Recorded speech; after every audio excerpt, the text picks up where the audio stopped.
It's an honor to be here. Very different kind of audience from the usual neurosurgeons meeting. So I had to prepare hard. So be kind if I'm not used to talking to students as such, so be kind. Huh? So I was wondering, what can I say to medical students? And I thought of myself 33 years back, I joined MBBS in 1993. So it was 33 years back. I thought, if I was sitting in the audience, what would I tell myself? Should I do anything different? Should I follow the same path? This is what I thought to myself. So, and that is what I thought I'll tell you. This is something that has been my guiding principle. Okay? G.K. Chesterton, tremendous trifles. The world will never starve for lack of wonders, but only for lack of wonder. Do you know what that means? Wonder? Curiosity. One of the things that we kill in college and medical school is the wonder. So when you finish medical school, you think you know everything. Okay? And by the time you finish super specialty, you would never question anything from then on. You'd be just into that set. This is what I want to question today. My journey was all about questioning it. I was called reckless many times, but I would cherish that recklessness, if that is recklessness. During my childhood, the only thing that I remember were innovations was that I saw a convex lens, and I thought, why can't you put a giant convex lens up somewhere and generate electricity? This went to a national science fair, and so I realized the best way to do that was to take a convex, you obviously cannot, if you know the weight of glass, you cannot put a large glass up anywhere. So the best way was to take a balloon, fill it with hydrogen, a convex balloon, fill it up with hydrogen, and of course, put it on to somewhere in space or even somewhere very high so that you could generate electricity. It's a crazy idea, isn't it? Putting up a balloon and focusing that energy. And I thought maybe you could put up many balloons. AI has rendered it for me. This is how it would look like. Multiple balloons, okay? In very far, it's hydrogen, so it'll float. So you can put it up in a way that the focal point comes to one place, and then you can generate electricity. This was something that went to the National Science Fair. So another thing I was happy with, I never wanted to take up neurosurgery. I was left-handed to start with. And when I was forced to being right-handed, something happened. And this is what happened. It was like, in Malayalam they say taladiriya. Taladiriya means they say your head is turned. Not in a good way, by the way, but for me it didn't turn out to be bad. So this was what I could do. And when my dad's uncle, who was a neurosurgeon, who in fact was in India's first indigenous neurosurgeon, Dr. K.V. Mathai. Dr. K.V. Mathai, he was the chief of Velof till 1986. And when he saw this as a child, he told me you should take up neurosurgery. And that's the only reason I took up neurosurgery. Otherwise, I was a physics guy all throughout. After finishing my neurosurgery in Vellore, I went to Nepal. And that was because over the dinner, Dr. Mathai told me there are only 6 neurosurgeons in Nepal for a population of 3 crores. Would you want to do something? I said, yes, I'll go for 6 months. And that 6 months turned to 14 years, a wife and 2 kids. And while in Nepal, we pushed something which was found completely by accident. This was a procedure which cisternostomy, opening cisterns, is something that neurosurgeons do for all things, like tumors, aneurysms and all that. And because I mistook a trauma for an aneurysm, I opened the cisterns, but I found that the brain swelling was down. Until then, there was no surgical procedure in trauma which would get the brain swelling down.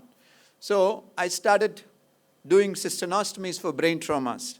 You know, we were once taken to task by the ministry and everybody because we named it cisternostomy, and few of the neurosurgeons didn't like it. 2007, we had an inquiry because we had a patient who expired. At that time, I thought it was a miracle and I could do it for anybody. So, and one of the patients expired and we had an inquiry. We had a statewide inquiry, which could have been damaging for me. But then, you know, as always, I was shameless, fearless, reckless. So I continued on. And today,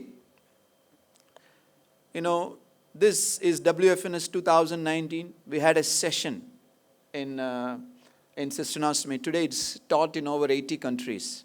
And that's a textbook from, this is a textbook. Again, I was too lazy to write, so Kodishwaran and Parthiban wrote it, and my name is on it because I started it. I haven't had much contributions to it. And then I started to think why cisternostomy worked.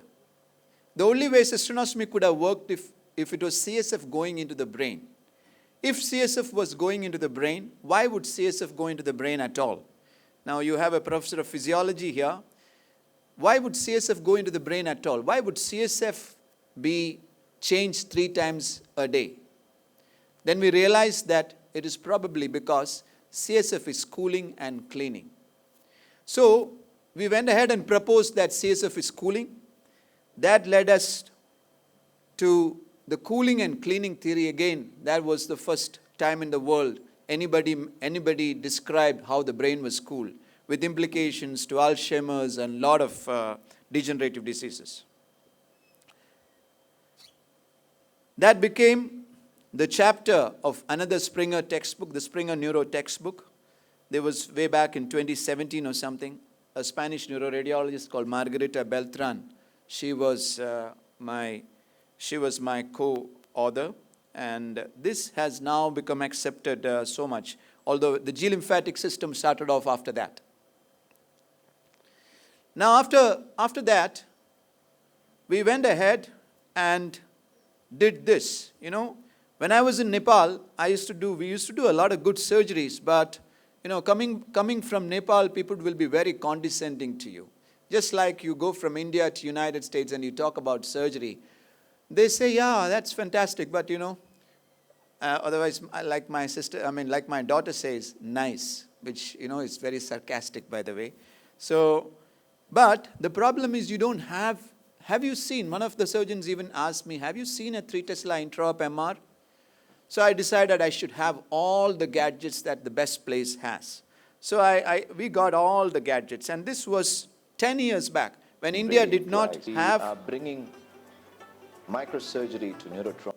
India did not have a 3 Tesla intra-op MRI. A sleepy town 7 kilometers from the Bihar border, we had intra-op 3 Tesla MR, we had the O-arm, we had the robots, we had everything. We did not design anything that time, but we had everything. We had patients from Europe, we had patients from India, many big towns in India coming to Biratnagar. Biratnagar is a place that nobody knew. So you can see the theater is one of the largest theaters ever. That's a poinsettia robot. And you know, after that I realized that that's what changes your third world mentality, that you cannot do anything. We had the entire Central Asian surgeons coming to us. We had the president of the WFNS coming to us. We had, you know, the whole world started recognizing us. We already had the number of patients. Only thing we had was a third world mentality, which means we cannot do anything, you know, here. That was a third world mentality. Third world mentality is a disease of your mind. For every doctor, I'm saying third world mentality is a disease of your mind. It's a mindset. The moment you change it, you know, there is no limits. Even sky is not the limit. So usually we had Indians going abroad for fellowships. We had this chap from during the time when this video was shot, we had neurosurgeons from Egypt, Mexico, all coming and learning with us. Italy, Peru, and so all of them, this was 10 years back. We had neurosurgeons coming to Nepal and learning with us. And this was when we met Yasagil with our cisternostomy theory. Yasagil is known as the father of modern neurosurgery. And this was Yasagil's student, Juha. And Juha, usually, people used to go to Finland to spend time with him. After Juha retired, he came to Biratnagar because he found that to be a fantastic setup. And Juha was with us for 1 full year. So we started getting recognized. Once we changed our third world mentality, we started believing that we could do anything in Nepal. We started operating on all the big cases. That institute became the waste basket for most of the North Indian and Nepalese institutes, which means all the patients which nobody wants to touch, that's where they send it. Another thing was that, I have a lot of disadvantages, but because I had this ambidextrous ability, I had something which I call is a hypervision. It's a superpower, in fact. For a surgeon, it's a superpower. It's like what you do is you can combine this into this in my head, which means I can combine the scans, these scans into this, and then I can superimpose it onto the patient's head. So I know exactly where each vessel is. I know exactly where behind the tumor, if you're pulling the tumor, what happens. So most of the surgeons whom I operate with, I see that they were not aware of this. So I wanted to create this. And this idea turned into something called hyperscope. So we created a scope, exoscope, which could do this. And this became a chapter. Not only did it become a chapter, we created it. The first start, this was the hypervision, this was the chapter. We used virtual reality, which was unheard of. Very rare at that time. And this is the first robot. This is 2011. That is 15 years back. This is the robot in Alicante, in Spain. Me and my engineer created this. And when we created this, we didn't have enough budget, so we put a webcam and an endoscope that we took from my friend Pablo in Alicante. And this exoscope could do things which even the most modern exoscopes cannot today. Because what is it doing it? It's scanning the field. It'll scan the field, and after that it will recognize the point of interest, and it will centralize the point of interest all by itself. Now for engineers, this may not be a great thing. So now it will scan the field by itself and then find the red mark. It is scanning the field now.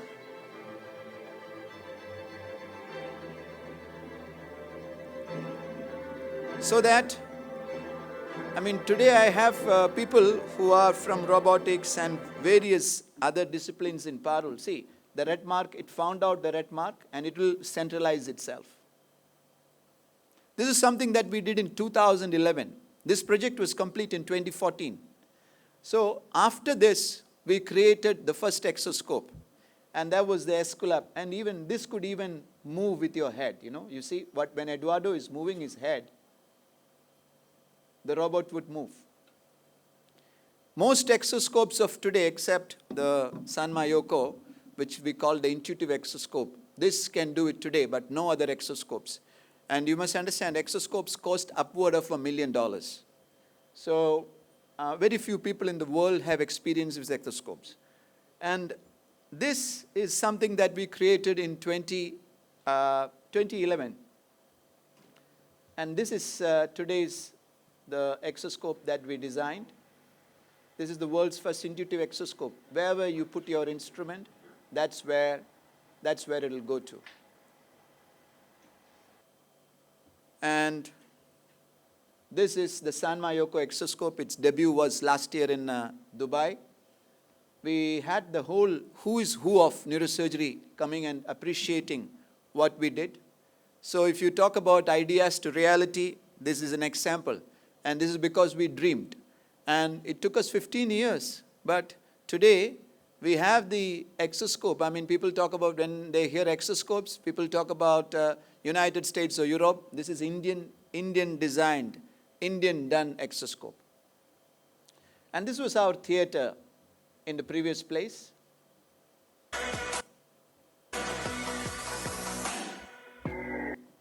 This is the intuitive exoscope.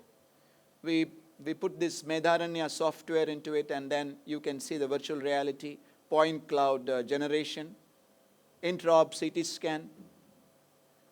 I can confidently tell you, you go to any place in the world, you will not see such a theater. I'm talking about Harvard or Mayo or any place, okay? You will not see such a theater. We had the WFNS president, Louis Borba, who came to see this, okay? So, again, can you create the first world in India? Yes, very much, okay? All of you doctors, you don't have to go to London for that anymore. There were times then you had to go to London, but you can create, from your idea, you can create the entire thing in India. Again, we had a problem with drills not bending. So, with a company based in Gujarat, we created this drill which bends. It's a very unique drill. Can you see that drill bending? Spine surgeons would give their, jaan for it. But so applies for skull base and minimally invasive surgeons. And when you're pushing limits, when you're really pushing limits in surgery, you need these things. So what I do is, we do technical perfection. We go to the limit at which we can do things. And after that, we ask ourselves, what more can be there to push it further? And then if you needed something, you design it and you make it, okay? And this is, this was on the all the Russian news channels. This is the world's first exoscope live surgery. We did a giant aneurysm in Russia, and this was all in the channels. Again, we felt that the carotid classification was very complex. So we thought we'll classify the carotid, the extradural carotid according to the skull base ourselves. We did our dissections, and then we classified, we took photographs and we classified the carotid. And today, it is one of the 3 classifications of the carotid artery, depending on whether you're going anterolateral, you're going endoscopic or lateral. This is one of the 3 classifications. And then we started something called ultra micro neurosurgery. This is zooms of more than 40. Generally, people operate at zooms of 7, zoom of 10. But then, just like you don't see the details with zoom of 10, I thought we should operate at zoom of 100. And I told the exoscope company, Escolap, that I need zooms of 100. The board told me I'm crazy. They told me even if you have a zoom of 100, you will not be able to operate with that because you don't have the skill for that. So I said, I'll train myself. Okay, I'll train myself and I'll get the skill. Why don't you get me the scope first? So there was a plastic surgery microscope where you could actually operate at zooms of 80. And we proved it to them that you can do an anastomosis way better than, doing it at zooms of 10 and 8. So this is ultra micro neurosurgery. We coined the term. Today, a lot of people talk about ultra micro neurosurgery, but we coined the term. I can just show you a few. You're medical students, you're not engineering students. You better see a few surgical videos. So this, the tip of this forceps is about 1 millimeter. These scissors, it's about 1 millimeter. These veins are about 2.1 to 2.3 millimeters. You're opening, these vessels are in microns. And this is a Sylvian dissection. And this is a 3-hand technique. The 3rd hand sits there. She has been assisting me for over 14 years. Sometimes I would say she's way better than what I do. So this is how, if you're doing surgery, this is how you should do surgery. not a drop of blood, okay? Not something which is gory, and people say in neurosurgery you should be, you cannot be clean, but this is how clean it is. And it's a different world. If I wish I had the 3D, that would be coming into our Pragya classroom very soon, the 3D projector. But then I can show you this different world, okay? When you get into surgery, and if you have the control and the skill that is necessary, then this is the kind of, again, the zoom 5.18, when you see it, it is 10 times that on a 56-inch screen. This zoom is massive. How do you take the zoom? Is you just measure something on the actual field and then measure it here. Okay, I'm sure the zoom is more than 100 here. So this is the surgeries that we can do. Again, fearless. Most of the people used to take clinoids in ruptured aneurysms intradurally. We started taking it extradurally. I'll show you what is the danger. So that's the optic nerve. Let me just show you. This would be the optic nerve, and this is the cavernous sinus, and this region is about 3 or 4 millimeters, and this I'm drilling directly onto the aneurysm, directly, which means below the clinoid, I'm using a 0.7 and 1 millimeter and a 0.7 millimeter drill, and to drill directly absolutely onto the aneurysm. Okay? So people used to say, even people from Barrow used to tell me this is crazy. But we have absolute control, all right? If you have the skill, if you know how to control your breath, if a rifle shooter says that I can shoot at this point, you wouldn't say it's absolute madness, because he has the skill to do it. Now, if you see, it becomes so easy to clip the aneurysm, because that's the aneurysm. This is where I was clipped. This is where I was drilling, just over the dura, and we go clip it. This is something we started for strokes, but this is for an aneurysm, and people were doing bypass earlier. Today, for all the bypass courses anywhere in the world, we go lead it, and this is ultramicroneurosurgery with bypass. This is a 0.6 millimeter vessel, 0.6, okay? You can think about how small that is. And recently, in the last few months, we have done a vessel which is 0.25 millimeter, okay? That's probably one of the first, if not the first in the world. So we can do this because of the exoscope, and this is a 0.6 millimeter vessel.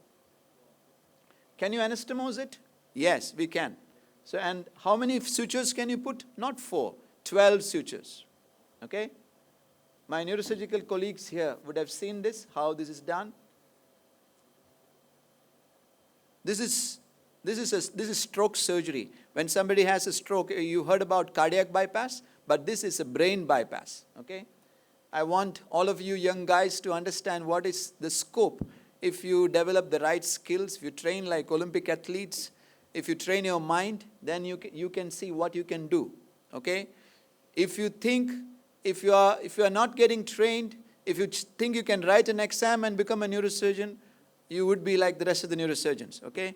But you would want, this is a team that we are building here is based on skill, based on innovation, based on vision. And this is a brainstem tumor that was rejected from everywhere. I mean, in fact, my friends from all over the world said this is impossible.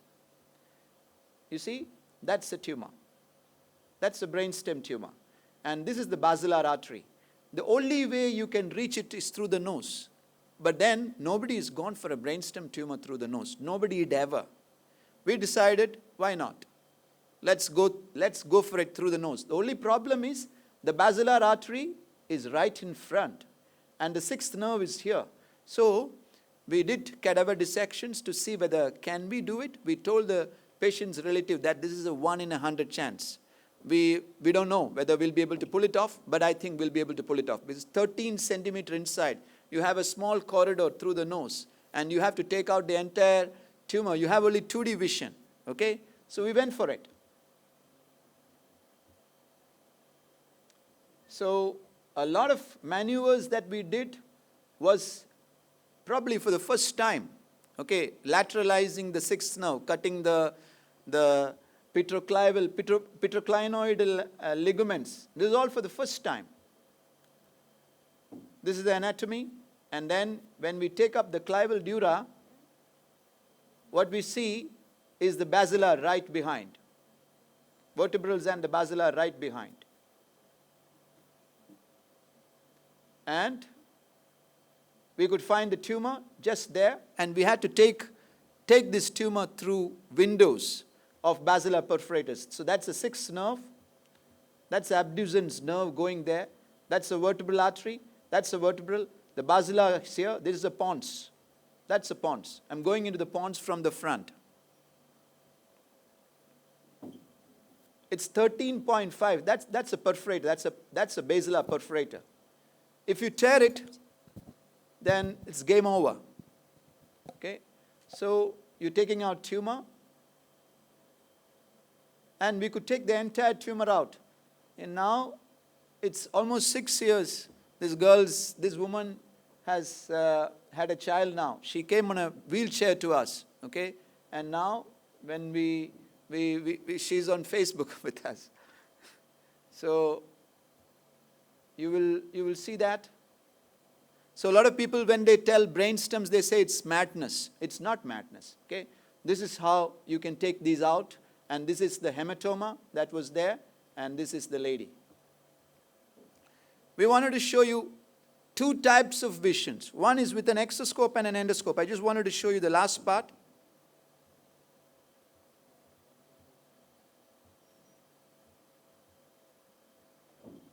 See, now I can see the endoscope here, but I cannot see the tumor there. So this is endoscope-assisted exoscope surgery, again for the first time in the world. So this is the robotic holder of the endoscope. It is holding the endoscope, and that's through the endoscope I can see the tumor on the other side of the forks. And I'm removing it. This is a 3D endoscope. And I'm removing this tumor. With the visualization, I can see the endoscope on the exoscope, and with the endoscope, I can remove this tumor. Okay? So you will see the setup, how that is done.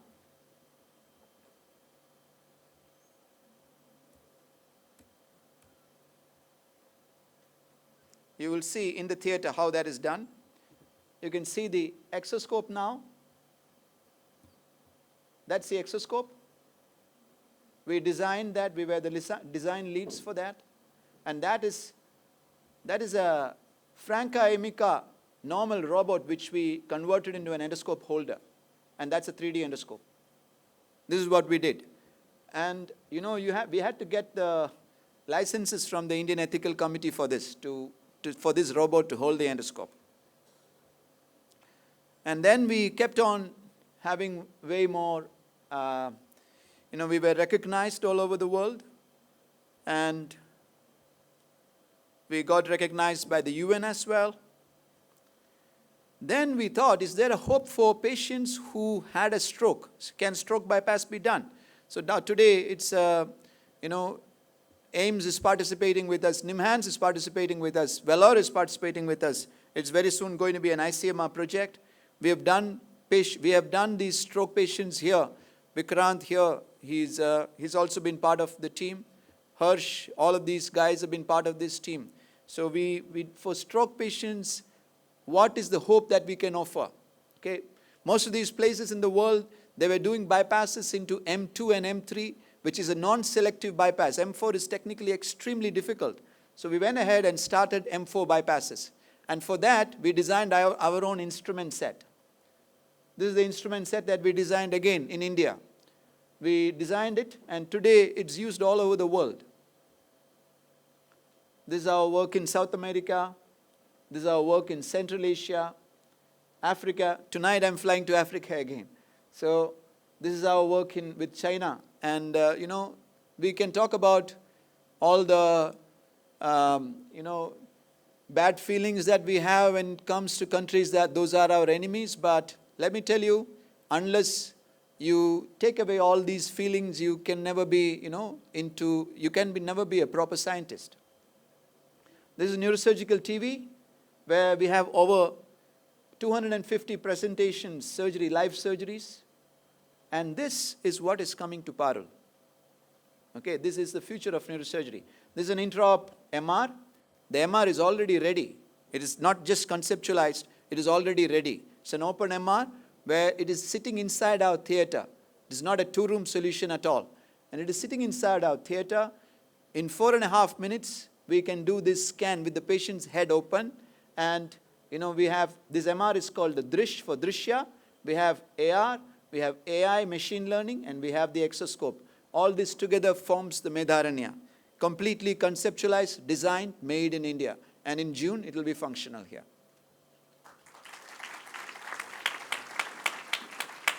So now I have an exercise for you. Okay? This is a problem. 3.3 people out of 100. 3.3 out of 100. We have more than 100 people here, so I'm sure about 4 people has aneurysms here. Okay? It's crazy. 90% of them die or have bad results if they are not operated in time, after rupture. So there's a 50% rule. This means that 90% of them, they don't make it into useful life if they are not screened or detected. But if you are operated, if you are screened and detected, less than 1% morbidity mortality. Okay? So, of course, the answer is population screening. The problems with population screening is CT angio is the main population. Only Japan has done a good population screening. Some countries in Europe has, tried to do it. US has tried to do it, but incomplete. Mainly Japan has done the population screening. So Japan has done population screening with CT angio. The problems are that CT angio carries radiation, it contains contrast. MRTOF or contrast includes time, claustrophobia, money. MRI centers are not interested, and lack of radiology support. So what we did, we went ahead and designed an MR. The solution is MRI TOF, no contrast, no radiation. It has to be an open MRI, no claustrophobia. So we had to optimize the machine to do a scan in 4 minutes and have an AI model to pick up aneurysms. So cost reduces to insurance level and sorts out the lack of radiology support. Now, can we do it? This is the MR. We took up the idea about 1.5 years back. Today, the first MR is already installed in Chennai. Okay? So, it will very soon be all over India. We are taking it up with the Indian government. The PM Scientific Committee, they know about it. The chairman, Vishal Rao, has approved this. I mean, it's a win-win-win situation for everybody, for the patient, for the surgeon. I mean, here the patient doesn't pay anything. The patient it's covered in their insurance costs. And, it's 4.5 minutes, no radiation, no contrast. Okay? And the AI, even if it's put in a remote area, the AI detects aneurysms and tells its tertiary center radiologist that there is an aneurysm detected. So, it's already done. We named it Vega, Vega for speed, because it can do an MR in 4.5 minutes. Okay? These are the images from Vega. And the plus to that, we realized that we can also, other than aneurysms, we can also predict strokes. This is an added side effect to it. ICAD, intracranial atherosclerotic disease, can also be predicted. Now these are some of the approaches we described. This is the Neurosurgery Coach website. So if you ask me, can you make ideas reality in India? Do you have to go to Europe for that? No. We can do the best of the best right here in India. If you can do it in Nepal, we can do it in India. And then we started thinking about why so many surgeons break down during surgery. For example, I've seen surgeons, if I operate outside, I've had an incident where there was a rupture and the guy assisting me couldn't even put his hand into the field. He was shaking so much that, it was, for me, it was, I felt pity for him because, of course, I was operating, so I should have felt pity for me. But then we controlled it. but I started understanding what is a surgeon's psyche. Most of the surgeons are not trained in the psyche way, So we started understanding what is the neurology of emotions, how does somebody go into panic. And that led us into something where this is the Rajasthan Royals mental fitness coach, Mon Nimrod Brockman, and this program is called Beyond Flow, how you train your mind like Olympic athletes for surgery, before surgery. So this involves your heart rate variability, your pulse rate, so many things you can hook into, and then you get the feedback, and then when things are going to go wrong, even before they are going to go wrong, your mind goes wrong. Okay, how can you correct it? So this is something that in Parul's Mind Lab, this is something that I'm trying to take up. Mon Nimrod Brockman was already here. He took a workshop and then went. And this is something, again, that most surgeons, by the time you're 50, you say, or not only just most surgeons, most people, by the time you're 50, most doctors ignore this. And we said, no, we are not going to ignore it. We're not going to take creat and steroids and go to the gym for 2 hours. Without that, how can we make it? So we worked with a company called, we worked with one of my patients, created a company, got into fitness with it, and today we have a book and we have this company which is started right now. So have we been recognized? Yes. After 20 years, we've been put into the best 20 innovators in the history of neurosurgery. Only 6 of them are contemporary. Rest of them are not, no more. The WFN is one of the most prestigious committee. I'm the chair of WFN's Innovation and Technology Committee. First time an Indian has been put there. We have been made the Counselor General for Asian Congress of Neurological Surgeons. And of course, so there is recognition, but recognition came after about 20 years. That's when it comes. So if there is lack of recognition, just march on, okay?